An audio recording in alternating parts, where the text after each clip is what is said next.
Assalamualaikum warahmatullahi wabarakatuh. Perkenalkan, nama saya Maria Seran, NIM 222511132, Program Studi Pendidikan Sosiologi kelas D.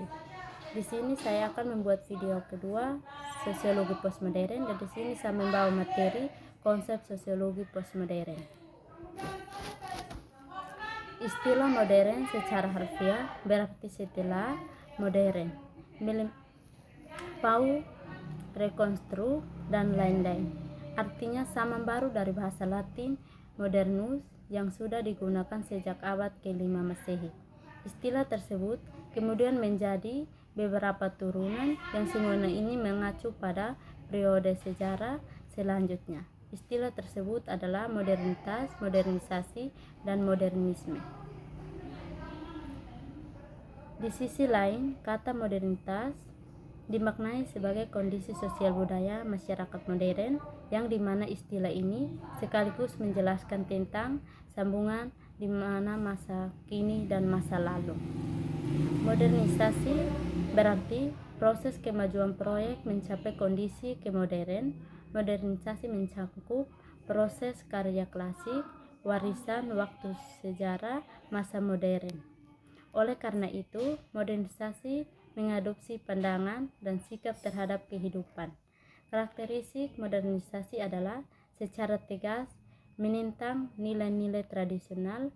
Postmodernisme memang dulunya merupakan respon terhadap modernis.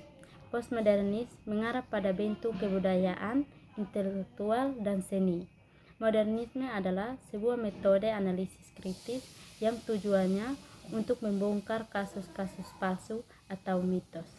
Kemudian, istilah postmodern ini digunakan terutama menggambarkan seluruh gerakan seni, musik, serta modern, dan biasanya reproduksi elemen dan elektronik tradisional. Pemikiran teoritis postmodern, filsafat, dan analisis kebudayaan dan masyarakat memperluas arti dari teori ini, titik awal dan berbagai gerakan yang akan dievaluasi nilai-nilai barat yang terus berlanjut sejak tahun 1960-an. Munculnya teori sosial postmodern berikutnya mendorong perkembangan ilmu-ilmu sosial. Sejak abad ke-20, khususnya tahun 1960-an, postmodernisme muncul sebagai wacana. Sebuah budaya yang menarik banyak perhatian karena adanya berbagai bidang kehidupan dan ilmu-ilmu seperti seni, arsitektur, sastra, sosiologi, sejarah, antropologi, politik, dan filsafat yang mengatasi masalah yang hampir bersamaan. Ciri seni rupa postmodern diantaranya ditandai dengan batas seni dan kehidupan sehari-hari. Runtuhnya perbedaan antara budaya tinggi populer, budaya massa, ramainya gaya elektis dan campur aduk.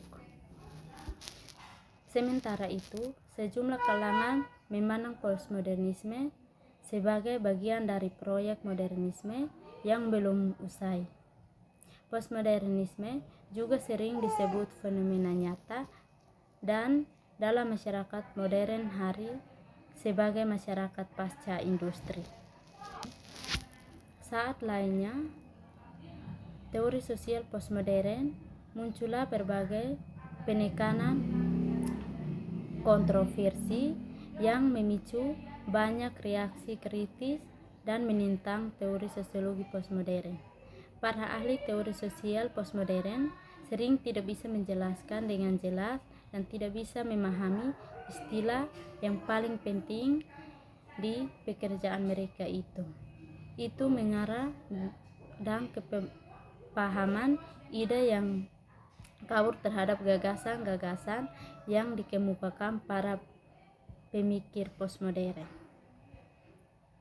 Teori postmodern ini telah diperluas sehingga menjadi titik berangkat gerakan evaluasi sistem nilai barat oleh pemikir teoritis postmodern dalam filsafat. Kemunculan teori postmodern ini yang akan mendorong perkembangan ilmu sosial kontemporer, tetapi di sisi lain harus diapresiasi. Latihnya kesadaran kritis dan reflektif terhadap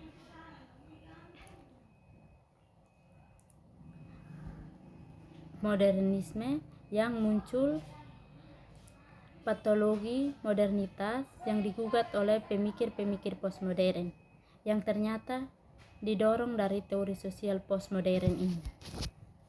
Marshall Berman dalam membahas modernisme menyatakan bahwa era modern sudah dimulai sejak era Renaissance sekitar abad 16 Masehi yang kemudian berkembang dengan 3 fase, yaitu fase pertama berkembang sejak abad ke-16 sampai abad ke-18, di mana setiap masyarakat baru merasakan awal kehidupan modern. Fase kedua adalah modernisme dapat ditandai oleh revolusi Prancis pada tahun 1790. Pada masa inilah perubahan sosial sangat besar yang kemudian mendorong kekacauan yang tidak disangka dan tidak diperhitungkan. Fase ketiga, modernisasi mulai ketika terjadi proses modernisasi global di mana terjadi kekacauan yang menyengsarakan umat manusia. Sementara itu, modernisme secara umum hanya dilihat dari pandangan pemahaman kebudayaan saja berupa aliran seni dan sastra. Berikut ini contoh tokoh atau seorang yang dianggap mewakili gerakan modernisme: Kafka, Mana, serta Gide dalam sastra dan sebagainya. Modernisme muncul pada akhir abad ke-19. Keyakinan modernisme awalnya abad ke-19. Tempat sekitar tahun 1960-an, modernisme telah dikursi kebudayaan dengan banyak pendapat perhatian. Dan dari pembahasan tadi, di sini saya akan simpulkan bahwa istilah postmodern secara harfiah berarti setelah modern, melampaui rekonstruk dan lain-lain. Artinya zaman baru dari bahasa Latin modernisme yang setelah digunakan sejak abad ke-5 Masehi. Istilah tersebut kemudian menjadi beberapa turunan yang sudah digunakan mengacu pada periode sejarah selanjutnya. Istilah tersebut adalah modernitas, modernisasi, dan modernisme.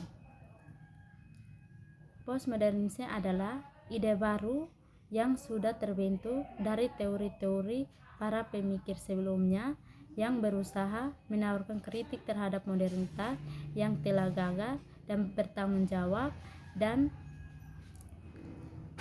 penghancuran martabat manusia. Namun beberapa mungkin ingin menghilangkan yang namanya kebebasan saat itu. Postmodernisasi meningkatkan kita yang harus diasumsikan oleh semua yang dicerita dan diberita itu sangat berhati-hati tidak menjadi rezim. Terima kasih.